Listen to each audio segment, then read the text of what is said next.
Ikaze cyane kuri The Fina Topic, mwakoze kubana nanjye, mukomeze kugira ibihe byiza kandi mugubwe neza aho muri hose.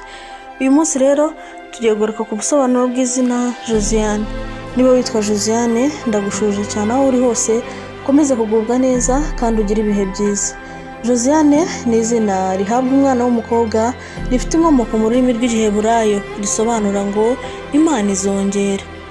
Josiane ni umukobwa uzi kwisanisha n'aho ageze, ariko kandi usanga yikundira gukina kurusha uko akunda umurimo usanzwe.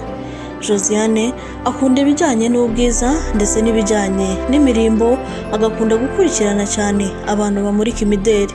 Josiane ni umukobwa ukunda cyane filime, ndetse n'iyo yagize amahirwe yo kuzikina azikina neza cyane kuko usanga afite iyo mpano.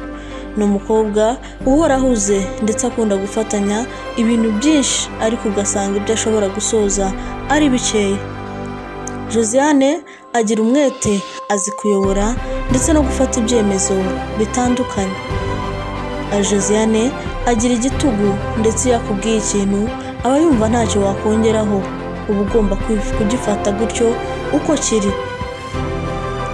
Josiane ni umukobwa ugumana ibintu bye imbere mu mutima, ariko kandi rimwe na rimwe akaba ajya atungura abantu, ubundi akavuga ibintu byinshi ku buryo utapfa kumumenya.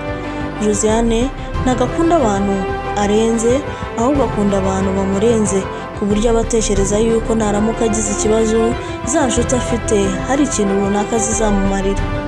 Josiane mu rukundo ntabwo ari wa muntu ukunda ngo abigire intambara, aba yifuza ko ibintu byakoroha, ntabwo akunda amatiku n'amategeko avuye ku mukunzi we, aba yifuza ko ibintu byose bigenda neza kandi gahoro gahoro.